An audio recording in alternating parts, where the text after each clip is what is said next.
And with this, we welcome our last speaker of this first panel. Joshua Pyle was born and raised in Saskatchewan, Canada. After high school, he spent a brief period of time studying physics at the University of Alberta, but the focus of his studies quickly changed and he subsequently moved to Rome to study philosophy. He is currently studying the Baccalaureate of Philosophy program at the Pontifical University of St. Thomas Aquinas, Angelicum. Okay, so firstly, I apologize to all you visual learners. I did not prepare a slideshow.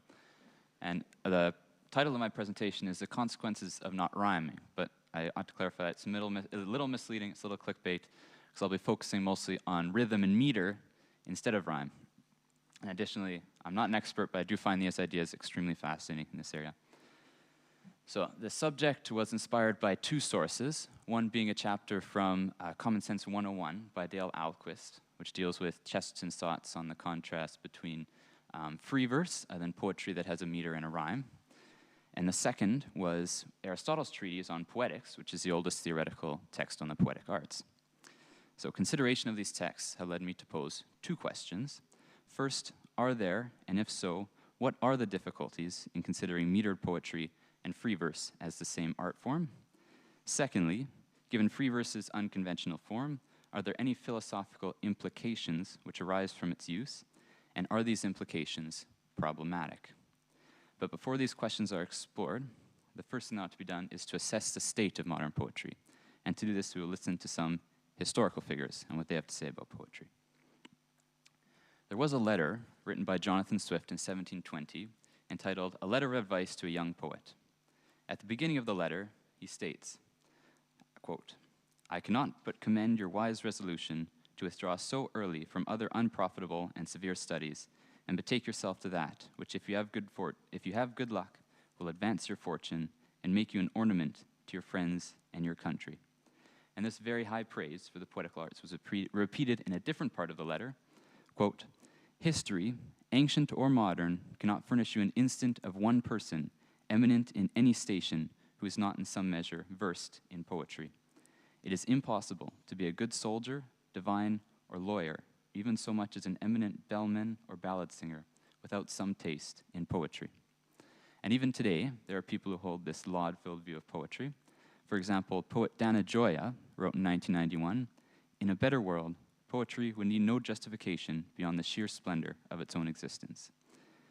And this quote was from an essay entitled, Can Poetry Matter? And it was prompted by a different essay by a different author, Joseph Epstein, that was titled, Who Killed Poetry? However, both of these essays argue that poetry in today's world is in a grim state. And this position is also shared by Dale Alquist in the previously mentioned book. Alquist explains, and I quote, most modern poetry can be described as variations on a suicide note. The poets are angry at lovers, angry at the world, angry at existence. They are angry at God for making this mess, and if they don't believe in him, they are angry at God for not existing. Their poems are odes to destruction, decay, and death, unquote. Why is this? Why is poetry in this depressing state? Epstein offers reasons in his essay, such as the complexity of modern poetry or the presence of new stimulating technologies. Gioia places some of the blame on the lack of healthy criticism or competition. But while I agree with both Epstein and Gioia, Alquist offers a somewhat different reason. His reason why poetry is on the decline is because most of the works that have been passed off as poetry in the last century do not much resemble poetry at all. Before the problem of modern poetry is discussed further, an important question must be answered. What is poetry? What are we even talking about? And we need to find a definition, and to find it, I turn to Aristotle and his treatise on poetics.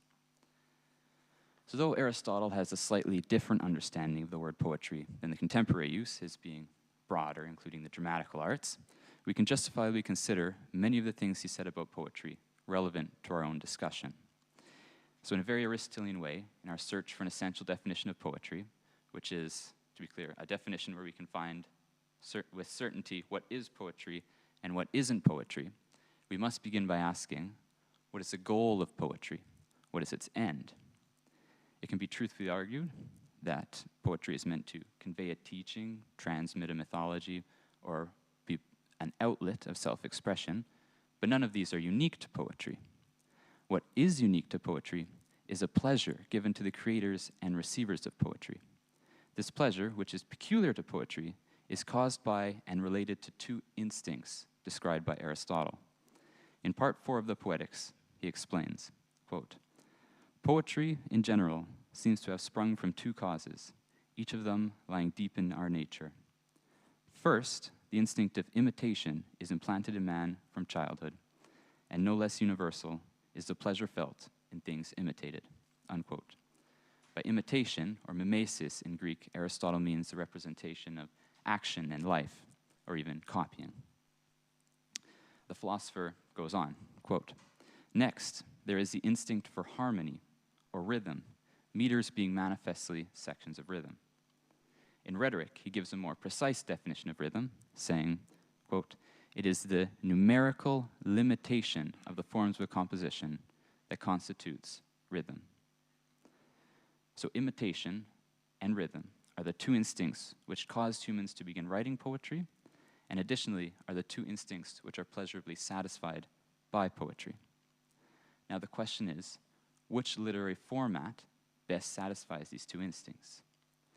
There are a few candidates, the first of which, in modern terminology, would be called prose. Being organized in sentences and paragraphs, modern prose, though it can in some cases satisfy the instinct for imitation, does not satisfy the instinct for rhythm, so it cannot be considered. It has to be considered distinctly separate from poetry.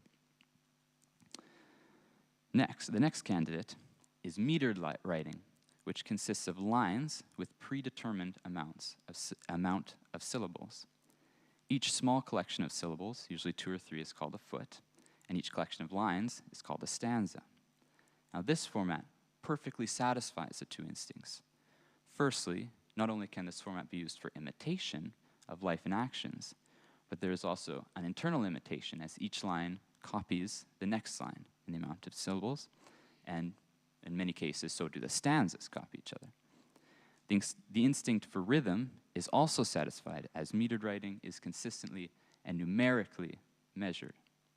I believe in the form of metered writing, we have truly found poetry. But there is one last candidate to consider. It is hard to describe for a number of reasons, and it is conventionally known as free verse. Possibly the best way to describe it is as an attempt to create poetry without any of the immeasurable aspects of metered writing. There is no manner in which we measure the syllables of each line, nor do they go to the end of the page. Rather, they only go as far as the author wants. As can be seen, there is no rhythm in free verse, as each line and stanza is an arbitrary length. Additionally, this chaotic style recommends itself more to self-expression than to imitation. It also lacks the internal imitation that is present in metered writing. On top of that, free verse too closely resembles prose, in many cases only being distinguishable from prose by line breaks or improper grammar. In fact, one author called it prosody. For these reasons, and for the reason that it does not properly fit into our previously described definition, free verse cannot properly be considered to be poetry. Thus, we arrive at the conclusion that the only literary works that are by definition poetry are those with a meter. Now, I'm open to the possibility that free verse is a separate literary art form, but at minimum, free verse and metered writing are so fundamentally different they need to be considered to be two separate pursuits. Now, to historical figures like Aristotle or Jonathan Swift, the necessity of poetry having a meter would have been obvious. But in modern days, free verse, despite its tenuous nature, is considered to be poetry. Not only that, but the overwhelming majority of poetical works are written in free verse. This is curious because it bears with it some implications, or as the title of the presentation suggests, consequences. Now, what is meant by this, and this is key, is that the attitudes and ideas propagated in literature, and specifically poetry, are not only expressed in the content of the work, but also in the form of the work. Now, there are two such implications related to the form of free verse that I'd like to inquire about further. Firstly, at one point in rhetoric, Aristotle explains how different meters are better used to express or inspire different emotions. For example, he says that the heroic verse has a certain dignity, or that the trochee reminds him of a vulgar dance. Of course, the word trochee comes from the Greek word to trip. Now, this raises a question. What emotions are expressed and inspired in free verse? As a literary form, what attitude is it inclined towards?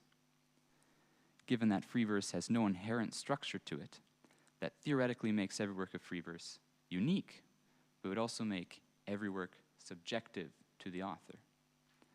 Now, might this subjective aspect of free verse inspire an attitude of solitude? Possibly.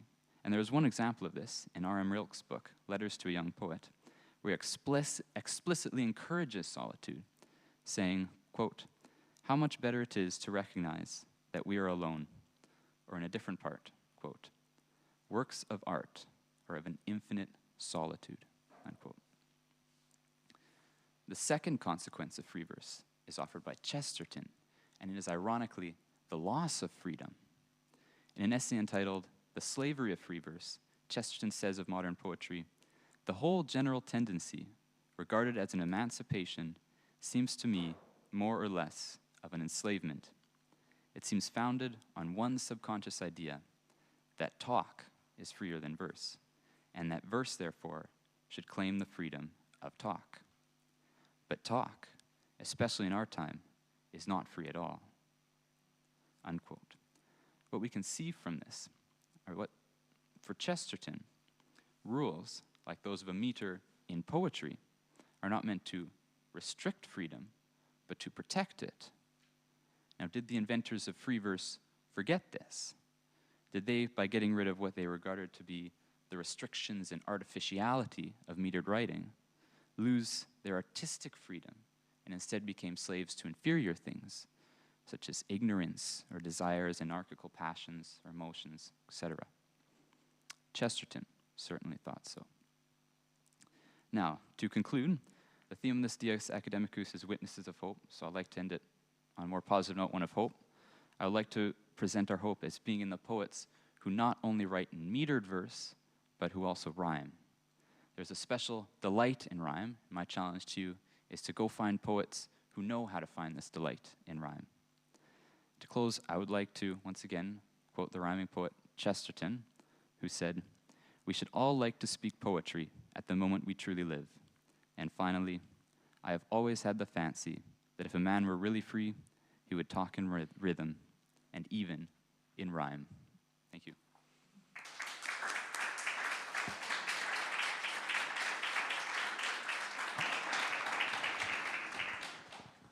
Thank you, Joshua. So we'll take some questions now.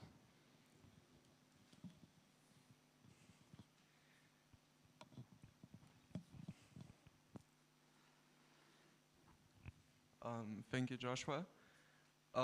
So my question is, since poetry is particular to humans, so it's not like found in nature and we cannot describe it, why the need to define poetry? Why not just say this is bad poetry, this is good poetry, I like this, since it's so subjective, you know?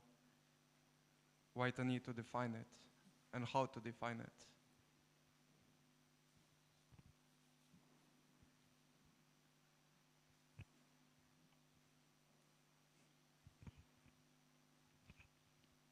Thank you for a great talk about this. I wanted to ask specifically, you mentioned metrics and that it needs to be in metric.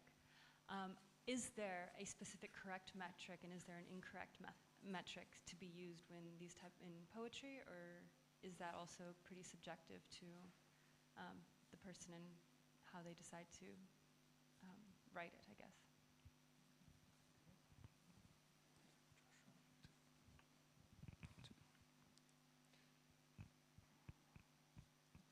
Okay. I have a question. Okay. So, like I understood, like for you, free verse will not enter into the category of poetry. But I would like to know if that will mean that it's not art as well, or if it be another type of art. And if it is art, then it will touch the beauty. And if it touches the beauty as a trascendentale, I don't know how to say that, transcendence, then it will be an openness and not only a selfishness way of expressing. So just like first thing, art. If it enters into art, even if you don't consider it as a poetry, and the other things. Thank you.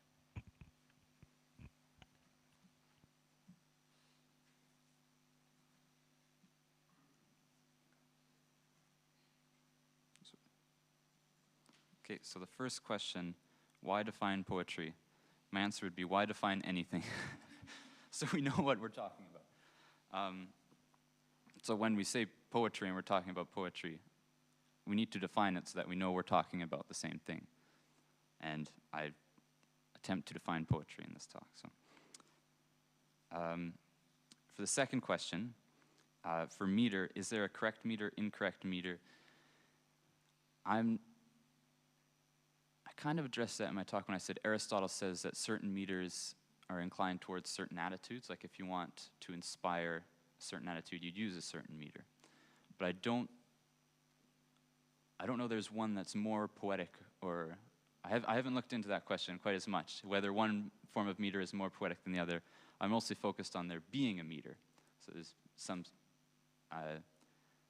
on there being some sort of numerical rhythm, right? Numerical measurement of it. And if there isn't, well then it's I'd say it's not it's fundamentally something different then. But I wouldn't consider one, no, I don't know whether one meter is more poetic than another. But the last question, is free verse still an art? As I said in the presentation, I'm open to the idea that it's still some sort of art, but that you'd have to find a definition for art before categorizing it as such. Like there's definitely some works where you'd say maybe it's not art. I remember in Canada, in our National Art Museum, they have a modern art section, and some things in there definitely are not art. For example, there was one room, very plain, with a pole going from one wall to the other. It's just a pole, and it was meant to, the idea was it's different from all directions the way you look, but to me that's not art. What? I can do that in a hardware store. Like it's not, yeah, that's not art. But, and poetry free verse, maybe depending on how you define art, it could still be art, but it could also be like anyone, and depending on how you define free verse, anything can be free verse. So in that aspect, it wouldn't be an art, because anything could be it, therefore nothing is it. But say you define it as being an art, does it still have beauty? That would be another question of definition, I think. And whether it transcends it brings a person to a higher truth, whether it transcends a person. I think maybe the content, the material of free verse could, but the form, I don't see it as bringing people to a higher truth. I see it as more chaotic, and as, in order to transcend something, the beauty, I see that it's ordered. It needs to be ordered, and free verse is not ordered. So I wouldn't see it as a form that is transcending. I hope I answered your question. I don't know if that, yeah. Thank you, Joshua.